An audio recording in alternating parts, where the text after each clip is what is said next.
Shalom au peuple de Dieu. Nous sommes très ravis de vous recevoir encore ce matin dans notre chaîne Zoé TV Paul. C'est une chaîne qui parle beaucoup plus sur ces termes revenir aux Écritures ou revenir dans la volonté de Dieu. Et nous voulons, avant de commencer l'émission, faire une prière ensemble avec vous. Prions. Père Céleste, nous te rendons grâce encore ce matin pour ce temps que tu nous accordes avec ton peuple. Laisse, ô Dieu, Seigneur, que tu parles au travers de nous afin de sonner encore ce matin la trompette pour sauver l'humanité, pour sauver le monde et pour sauver ton peuple. Nous te rendons grâce infiniment de ce que tu nous as exaucé. Père, merci au nom de Jésus. Amen. Shalom encore, peuple de Dieu. Nous sommes dans notre mission intitulée « Le son de la trompette ». Nous devons sonner de la trompette parce que le temps pour sonner de la trompette est arrivé. Et nous allons d'abord lire la parole de Dieu. Nous commençons par Amos 3, du verset 6 au verset 7. La Bible nous dit ceci.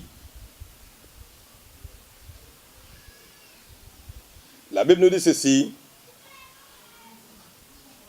Sonne-t-on de la trompette dans une ville sans que le peuple soit dans l'épouvante? Arrive-t-il un malheur dans une ville sans que l'Éternel en soit l'auteur? Car le Seigneur, l'Éternel, ne fait rien sans avoir révélé son secret à ses serviteurs. Et nous allons lire en même temps aussi l'Apocalypse 10 et le verset 7. La Bible nous dit ceci.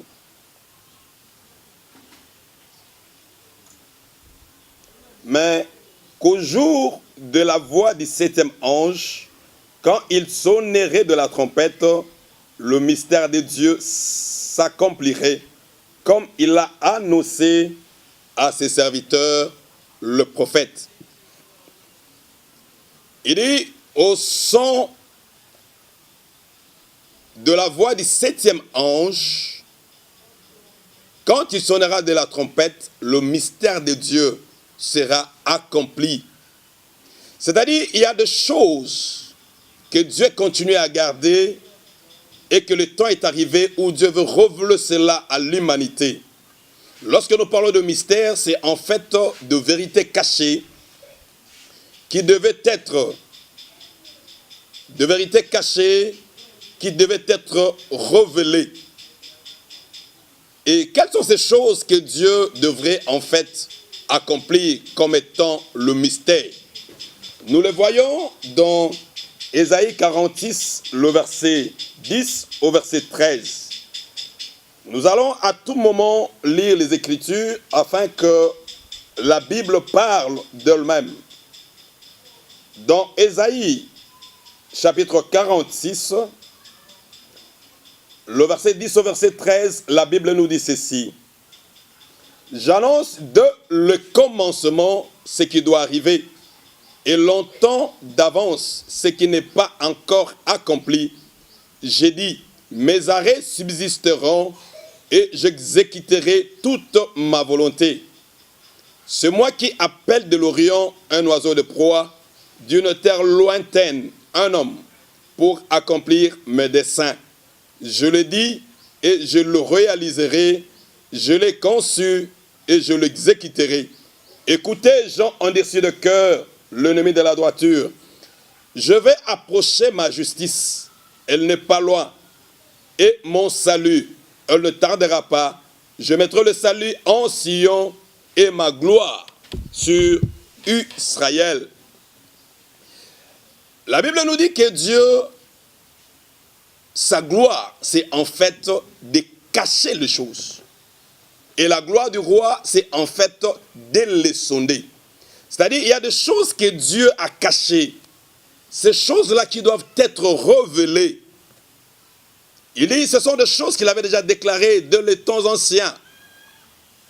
Et qu'il appellera de l'Orient un oiseau de proie afin d'accomplir le dessein de Dieu. afin d'accomplir en fait ce mystère qui a été déclaré sur la voix du 7e ange, que lorsqu'il sonnera de la trompette, le mystère de Dieu serait accompli. Donc il y a des choses cachées que Dieu garde. Et le temps est arrivé où ces choses-là devaient être dévoilées. C'est pourquoi un jour, Moïse a demandé à Dieu, dans Exode 33, le verset 18, en disant « Éternel, fais-moi voir ta gloire. » Or, la Bible nous dit que la gloire de Dieu, c'est en fait de cacher les choses. Et lorsque Moïse lui disait « Seigneur, fais-moi voir ta gloire », il voulait dire à Dieu « Montre-moi le secret que tu gardes. Montre-moi les choses que tu caches. » Et curieusement, lorsque Dieu s'est manifesté pour parler à Moïse, ce n'était pas un Dieu statique, c'était dans un mouvement. Et Moïse a vu Dieu en train de passer, quitter un point pour aller dans un autre point. Et Moïse a vu Dieu seulement du dos. Donc, quelque part, comme nous le savons tous, que Dieu est le Dieu d'Israël, et la Bible nous dit aussi que le salut vient de Dieu. Mais il a vu Dieu en train de partir. Il a vu seulement de dos. Et Dieu partait où? C'est parmi des choses que nous devons découvrir ensemble. Où partait Dieu? Parce que Moïse l'a vu en train de partir. Et il partait. Et il partait. Alléluia, peuple de Dieu. Ce sont des choses ensemble que nous devons développer ensemble avec vous. Et la Bible nous dit que Dieu ne peut rien faire sans révéler ses secrets à ses serviteurs, le prophète. Et un jour, Dieu m'appela dans une retraite de 21 jours. C'est de là que je suis arrivé à comprendre beaucoup de choses. Et qu'est-ce que j'avais vu en réalité dans cette vision-là? J'avais commencé par entendre une voix qui me dit « Paul, viens ». Et je me suis levé là où j'étais. Je suis allé là où il y avait la voix. Et c'était dehors. Et curieusement, il me dit « Regarde devant ». Et quand je regardais, c'était un peu à une distance de 15 à 20 mètres. Et qu'est-ce que j'ai vu? Je vis un homme de Dieu en train de prier pour une femme. Et pendant qu'on était en train d'observer ce qui se passait, cet homme-là priait pour la femme. Et curieusement encore, la femme était en train de s'enfoncer dans la terre. C'est comme s'il y avait une force qui attirait la femme dans la terre et l'homme continuait à prier. Il priait, il priait, il priait et la femme s'enfonçait. Il priait, la femme s'enfonçait. Il priait, la femme s'enfonçait. Et jusqu'à ce que la force qui était dans la terre était tellement puissante et la femme a été totalement engloutie dans la terre. Et la terre se refermait et cela était devenu une terre ferme. Comme sur un avenue, sur une ruelle que tout le monde pouvait passer. Et cette même voix me dit pour la deuxième fois, il dit, va là où cet homme priait pour la femme, fais une forte prière et sauve la femme. Je suis parti sur le même lieu et arrivé sur le lieu, je regardais la terre et la terre était devenue transparente. Et je voyais au fin fond de la terre, cette femme-là couchée comme si elle était morte. Et tout autour d'elle, dans la terre, je vis seulement de bras. Beaucoup de bras. Et Dieu me dit, fais une forte prière. Et pendant que je commençais à faire la prière, là où était la femme, je vis la femme commencer à rouler. C'est-à-dire, comme la Bible que je détiens entre mes mains, et la femme commençait à rouler comme ça. À rouler comme ça. Et pendant que la femme roulait, la femme montait. Et la terre était en train de se briser. Et à la fin, la femme est sortie de la terre. Et curieusement, la femme est venue se mettre sur une grosse pierre. Et elle était comme ça. Et cette femme-là était nue, abattue, et ses yeux étaient fermés. Et cette même parole me dit encore, nourris-la, ouvre ses yeux et revêtis la femme. Et pendant que je faisais cette forte prière comme la voix, comme Dieu me l'avait demandé, et ce main-là cherchait à retenir la femme dans la terre. Mais par la grâce de Dieu, ces mains n'ont pas pu retenir la femme et la femme était sortie. Et qu'est-ce que j'avais remarqué? Avant, lorsque cet homme l'a prié pour la femme, il n'y avait pas cette grosse pierre. C'est juste après, lorsque la femme est sortie, qu'elle est venue automatiquement s'asseoir sur cette grosse pierre-là. C'est là que la femme était assise. Et on nous a confié cette mission de la nourrir, de la vêtir et d'ouvrir ses yeux. Et quelque temps après, c'est ainsi que Dieu commença à m'expliquer. Je ne savais pas en réalité si c'était quoi cette grande vision. Et Dieu a commencé à m'expliquer. Il dit dans cette grande vision, la première des choses, c'est en fait cette femme-là. C'était qui au juste? Et pour comprendre cette vision, il m'a conduit d'abord dans Apocalypse. Parce que tu dis, je suis riche, je me suis enrichi et je n'ai besoin de rien.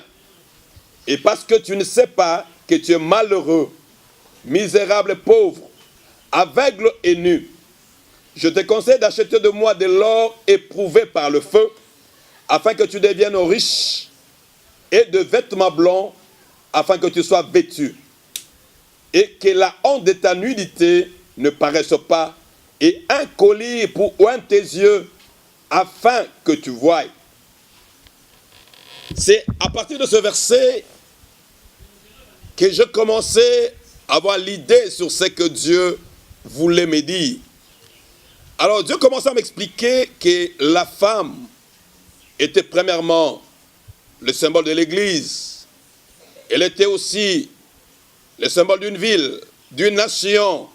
Elle était aussi symbole d'une alliance. Nous pouvons voir ça pour savoir réellement c'était quoi dans Galates, le chapitre 4, et du verset 21 au verset 25. Là, c'est l'apôtre Paul qui nous explique pour savoir, il voulait nous parler de quoi dans cette grande vision. Et nous lisons encore parce que nous voulons qu'à tout moment, nous puissions lire la Bible pour que ça ne soit pas des choses que nous avions créées de nous-mêmes. Et la Bible nous dit ceci. Dites-moi, vous qui voulez être sous la loi, n'attendez-vous point la loi? Car il est écrit qu'Abraham eut 2 fils, l'un de la femme esclave et un de la femme libre. Mais celui de la femme naquit sous la chair, et celui de la femme libre naquit en vertu de la promesse.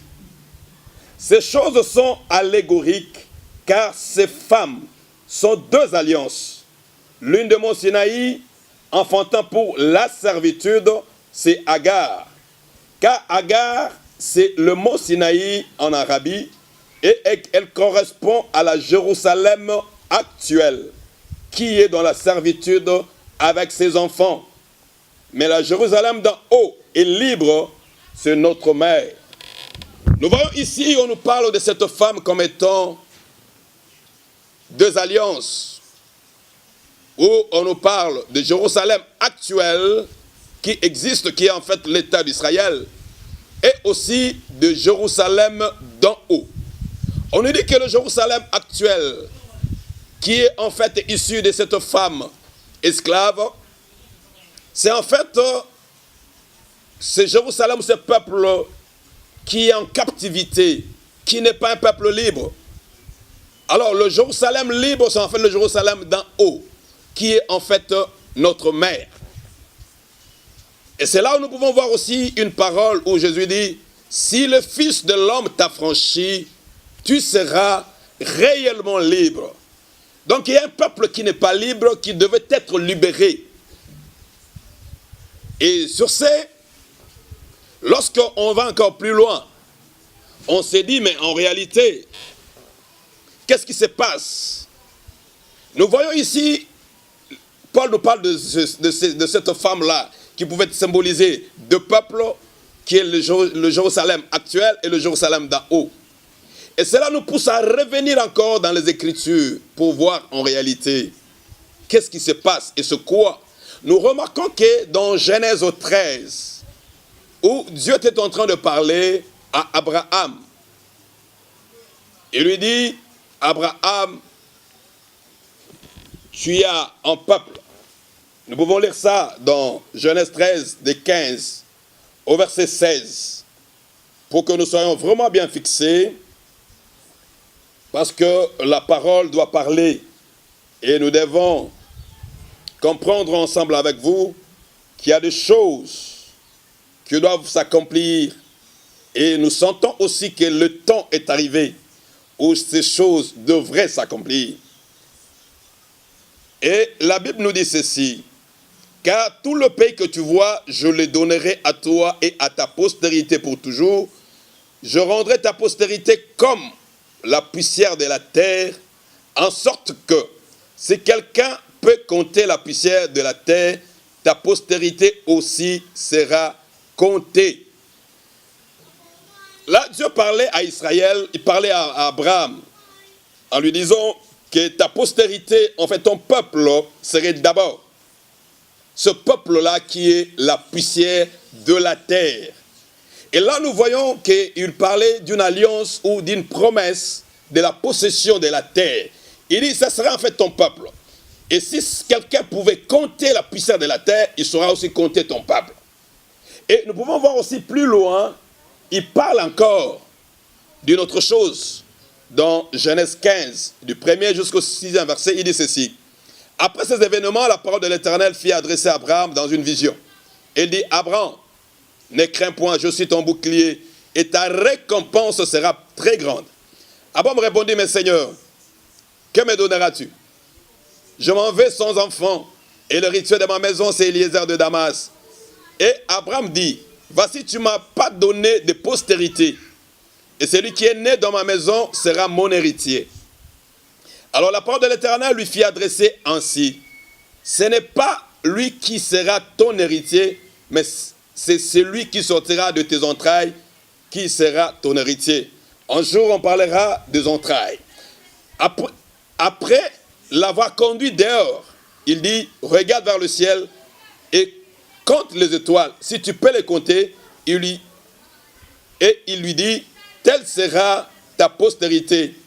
Abraham eut confiance à l'Éternel qui le lui imputa à justice. Nous allons remarquer que Dieu a parlé de deux choses. D'abord, de poussière de la terre, qui est en fait la maison d'Abraham ou la maison d'Israël. Et ensuite, il prend Abraham, il l'amène dehors. Il lui dit, lève les yeux, regarde le ciel. Qu'est-ce que tu vois? Il lui dit, non, je vois des étoiles. Il dit, telle serait ta postérité. Donc Dieu nous parle de deux choses. C'est comme ce que Paul a essayé un peu d'expliciter lorsqu'il parle de la femme. Il dit, il y a la Jérusalem actuelle et il y a aussi la Jérusalem d'en haut. Et c'est ce que Dieu avait dit à Abraham. Il commençait à lui parler qu'il y avait deux peuples. Et il y avait deux promesses. Il y a d'abord cette promesse de la possession et la promesse de l'héritage. Alors il lui dit, voilà ce que je te donnerai. Et Abraham a accepté ces deux peuples, qui sont en fait sa progéniture. C'est comme ça que Dieu dit, et Abraham fit imputer à justice. C'est-à-dire quoi? Abraham était devenu juste. Qui est en fait injuste? c'est celui qui n'a pas de parti pris. Abraham a accepté, en fait, qu'il puisse avoir ces deux peuples avec lui, la Jérusalem actuelle et la Jérusalem d'en haut. Et la Bible nous dit que c'était deux choses cachées. Et les choses cachées, c'est en fait la gloire de Dieu. Et Dieu aime cacher les choses. Et le temps est arrivé où Dieu commence maintenant à le révéler. Comme nous savons aussi que Israël aussi le savent, qu'il viendra un temps où l'évangile qui avait quitté l'Israël pour aller vers les nations, cet évangile devait quitter maintenant les nations pour revenir à Israël, afin que ce peuple, qui est en fait issu d'une femme esclave, soit libéré, qui soit en fait libre, parce que la Jérusalem actuelle n'est pas libre, elle est condamnée. Et après que Dieu m'a expliqué sur la femme, il est allé encore pour m'expliquer c'était quoi cette prière forte qu'on devrait faire, afin que cette prière puisse sauver cette femme-là. Et ici, ce n'est pas la prière comme nous sommes en train de le faire à tout moment. Tu pries Dieu, ou tu es là en train de briser des choses, tu casses des choses, tu parles sur des autels que tu es en train de briser. Non. Ici, la prière forte, c'était en fait cette prière que faisait Jésus sur la montagne de la transfiguration. Comme nous l'avons dit, nous devons lire ça. Nous prenons la Bible dans Luc 9 pour lire en fait cette histoire. Cette prière que Jésus faisait, que Dieu explique que c'était ça, une forte prière. C'était la seule prière qui avait la possibilité de pouvoir sauver cette femme-là. Parce que vous allez comprendre avec moi qu'avant que la voix puisse me recommander d'aller faire, il y avait un homme de Dieu qui priait déjà pour la femme. Mais curieusement, Dieu me dit, fais une prière forte. Et c'était quoi cette prière forte-là? Nous le lirons, nous sommes en train de le lire dans Luc, le chapitre 9, à partir du 28e verset. Qu'est-ce que la Bible nous dit sur cette prière forte? Cette prière qui a sauvé la femme. Cette prière qui a sauvé en fait ce peuple. C'était quelle prière en fait?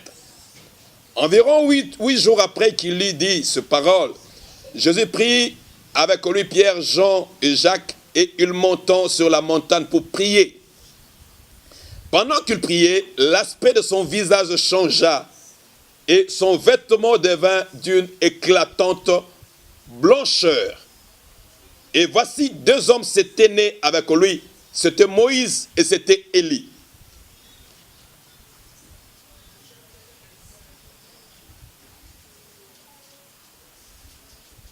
Et voici deux hommes s'entretenant avec lui, c'était Moïse et Élie, et qui apparaissant dans la gloire, parlaient de son départ qui allait accomplir à Jérusalem. Pierre et ses compagnons étaient apaisantissants par le sommeil, mais s'étant tenus éveillés, ils virent la gloire de Jésus et les deux hommes qui étaient avec lui. Au moment où ces hommes se séparaient de Jésus, Pierre lui dit, « Maître, il est bon que nous soyons ici.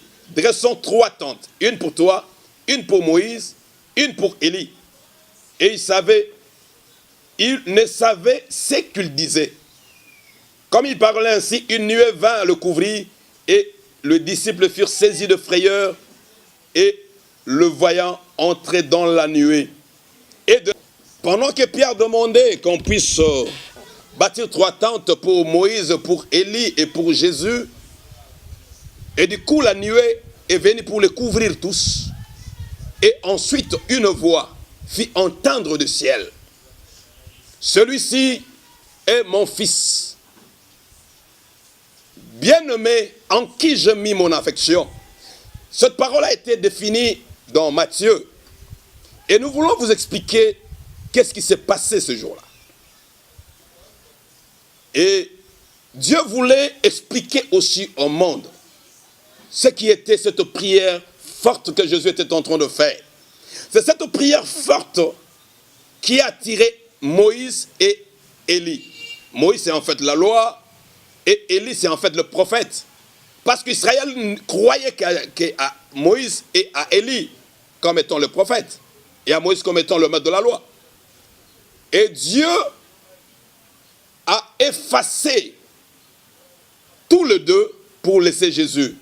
Et lui dit, celui-ci est mon fils bien-aimé en qui je mets toute mon affection. Et vous allez remarquer aussi que pendant le temps où cette voix a commencé à retentir,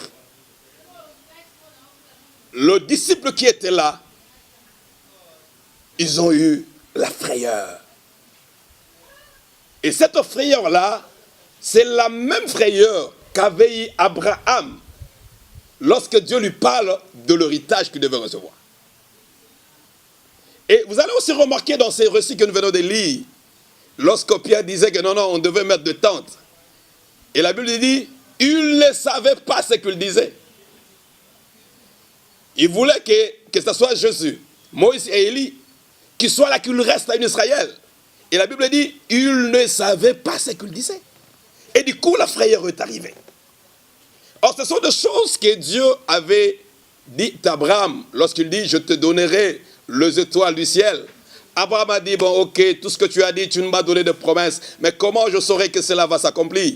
C'était dans Genèse 15.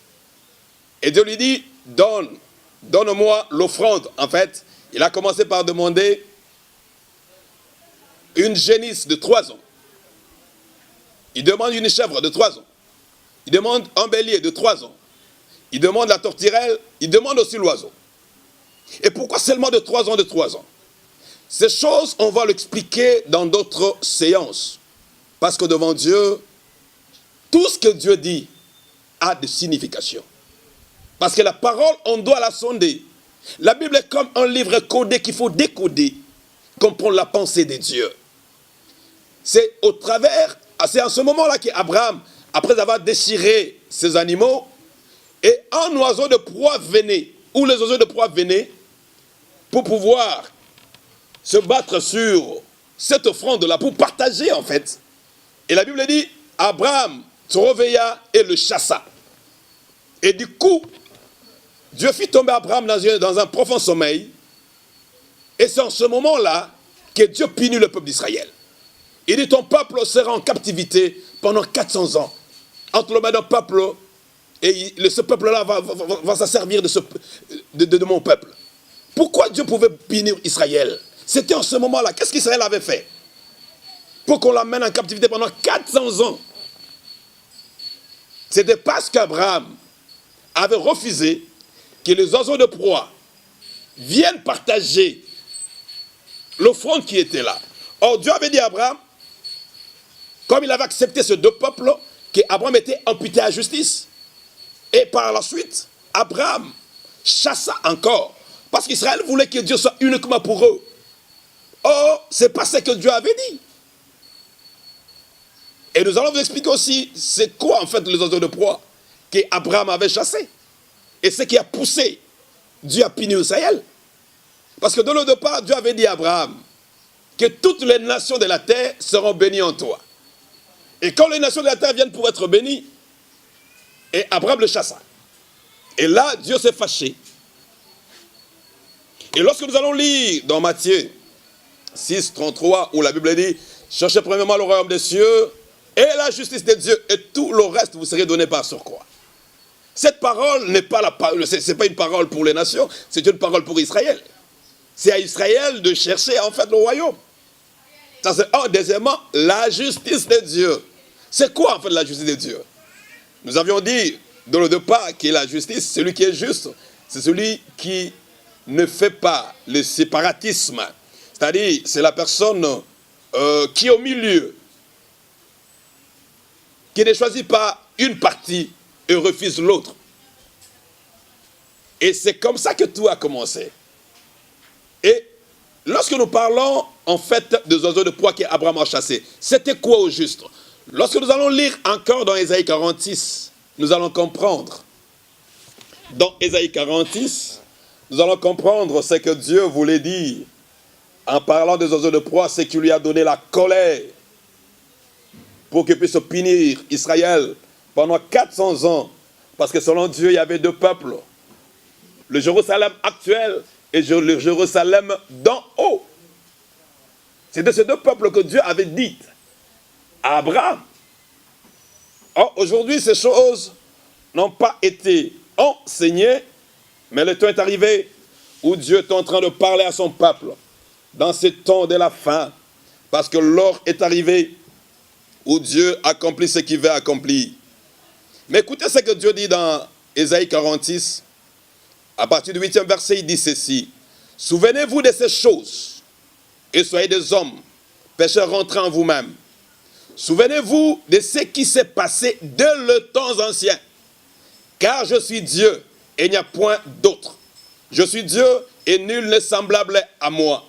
J'annonce dès le commencement ce qui doit arriver, et longtemps d'avance ce qui n'est pas encore accompli. Je dis, mes arrêts subsisteront, et j'exécuterai toute ma volonté. C'est moi qui appelle de l'Orient un oiseau de proie, d'une terre lointaine, un homme pour accomplir mes desseins. Je l'ai dit et je le réaliserai, je l'ai conçu et je l'exécuterai. Écoutez-moi, gens indécis de cœur, ennemis de la droiture, je fais approcher ma justice. Elle n'est pas loin, et mon salut, il ne tardera pas. Je mettrai le salut en Sion et ma gloire sur Israël. Il dit, il est en train de faire approcher sa justice. C'est-à-dire, en Israël, il n'y a pas la justice de Dieu. La justice de Dieu, c'était en fait d'accepter aussi un autre peuple comme étant bénéficié de la grâce d'Abraham. Un peuple que Dieu a choisi.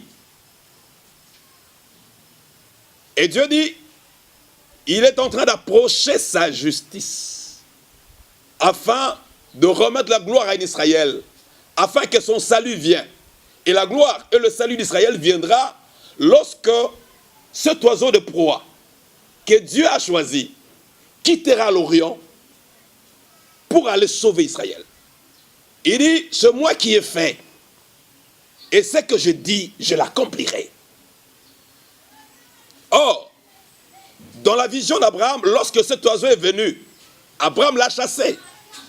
C'est comme ça qu'Israël est entré dans la souffrance. Alors, lorsque nous regardons la parole, c'est la chose aussi que Dieu avait expliquée sur la montagne de la transfiguration. Pendant que Jésus priait, pendant qu'il faisait cette forte prière-là, qu'il a transformée.